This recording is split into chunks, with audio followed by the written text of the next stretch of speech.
So, I'd like you to imagine for a moment that you're a soldier in the heat of battle. Maybe you're a Roman foot soldier, or a medieval archer, or maybe you're a Zulu warrior. Regardless of your time and place, there are some things that are constant. Your adrenaline is elevated, and your actions are stemming from these deeply ingrained reflexes rooted in a need to protect yourself and your side and to defeat the enemy. So now I'd like you to imagine playing a very different role, that of the scout. So the scout's job is not to attack or defend. The scout's job is to understand. The scout is the one going out, mapping the terrain, identifying potential obstacles. And the scout may hope to learn that, say, there's a bridge in a convenient location across a river. But above all, the scout wants to know what's really there, as accurately as possible. And in a real, actual army, both the soldier and the scout are essential. But you can also think of each of these roles as a mindset, a metaphor for how all of us process information and ideas in our daily lives. And what I'm going to argue today is that having good judgment, making accurate predictions, making good decisions, is mostly about which mindset you're in.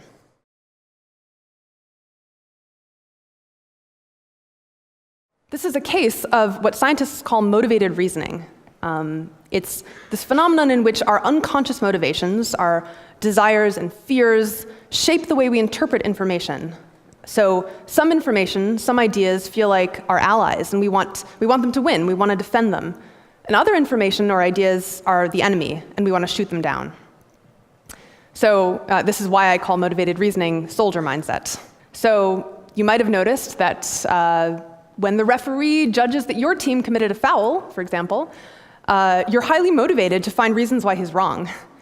But if he judges that the other team committed a foul, awesome, that's a good call. Let's not examine it too closely. Our judgment is just strongly influenced, unconsciously, by which side we want to win. And this is ubiquitous. This shapes how we think about our health, our relationships, how we decide how to vote, what we consider fair or ethical. It's the drive not to make one idea win or another lose, but just to see what's really there, as honestly and accurately as you can, even if it's not pretty or convenient or pleasant.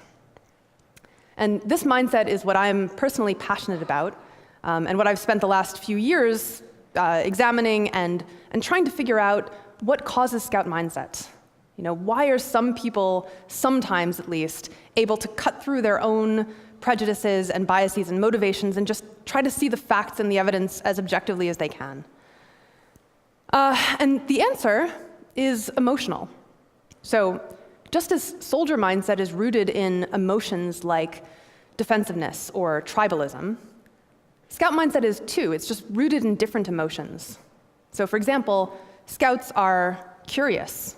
They're more likely to say that they feel pleasure when they learn new information or an itch to solve a puzzle. They're more likely to feel intrigued when they encounter something that contradicts their expectations.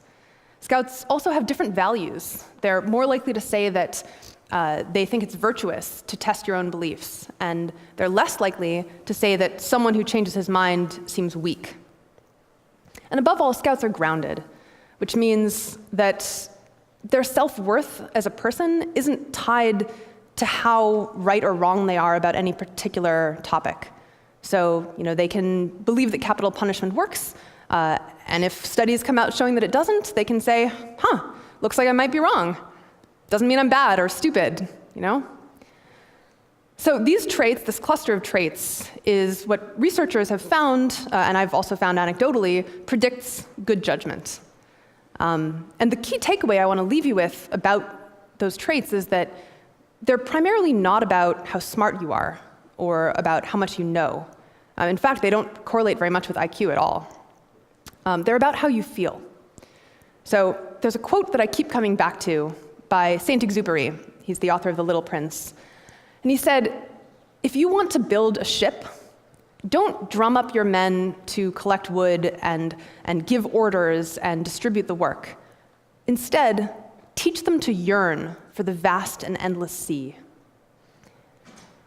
In other words, I claim if we want to really improve our judgment as individuals and as societies, what we need most is not more instruction in logic or rhetoric or probability or economics, even though those things are quite valuable.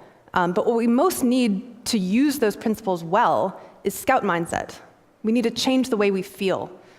We need to learn how to feel proud instead of ashamed when we notice we might have been wrong about something. We need to learn how to feel intrigued instead of defensive when we encounter some information that contradicts our beliefs. So the question I want to leave you with is, what do you most yearn for? Do you yearn to defend your own beliefs? Or do you yearn to see the world as clearly as you possibly can? Thank you.